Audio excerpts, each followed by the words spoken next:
আপনারা হয়তো এর আগে অনেক মনীষীদের বাণী শুনেছেন, কিন্তু আজ আমি এমন একজন ব্যক্তিত্বের কথা তুলে ধরব যা আপনাদের জীবনকে বদলে দেবে।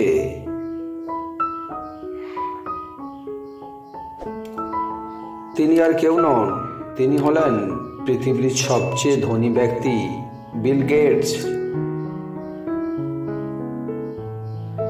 বিল গেটস বলেছেন, আমি পরীক্ষায় কিছু বিষয়ে ফেল করেছিলাম, কিন্তু আমার বন্ধু সব বিষয়ে পাস করেছিল।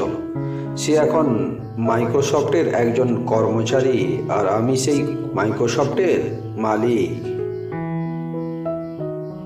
আপনি যদি গরিব হয়ে জন্ম নেন সেটা আপনার ভুল নয়, কিন্তু আপনি যদি গরিব হয়ে মারা যান তবে সেটা আপনার ভুল।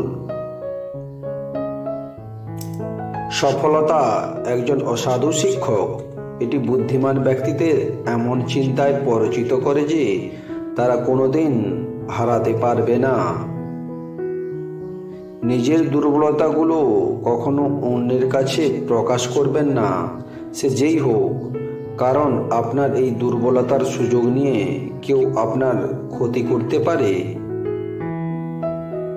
আত্মসম্মান বিসর্জন দিয়ে রাজপ্রাসাদে থাকার চেয়ে আত্মসম্মান নিয়ে কুঁড়ে ঘরে থাকা ভালো। আমি কঠিন কাজ করার জন্য একজন অলস ব্যক্তিকে অনুসরণ করি, কারণ একজন অলস ব্যক্তি এই কাজটি করার জন্য একটি সহজ উপায় খুঁজে পাবে।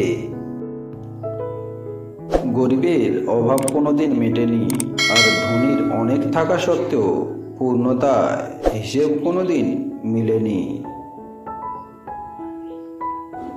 ধৈর্য সাফল্যের একটি মূল উপাদান। সাফল্য উদযাপন করা ভালো, তবে ব্যর্থতার পাঠে মনোযোগ দেওয়া আরও গুরুত্বপূর্ণ। আপনি নিজেকে অন্যের সাথে তুলনা করবেন না, কারণ তাতে নিজেকে অন্যের কাছে ছোট মনে হবে। যিনি দিতে শেখেনি তিনি আসলে কিছু পেতে শেখেনি। দেওয়ার আনন্দ তো পাওয়ার আনন্দের চেয়ে আকাশ সমান বড়।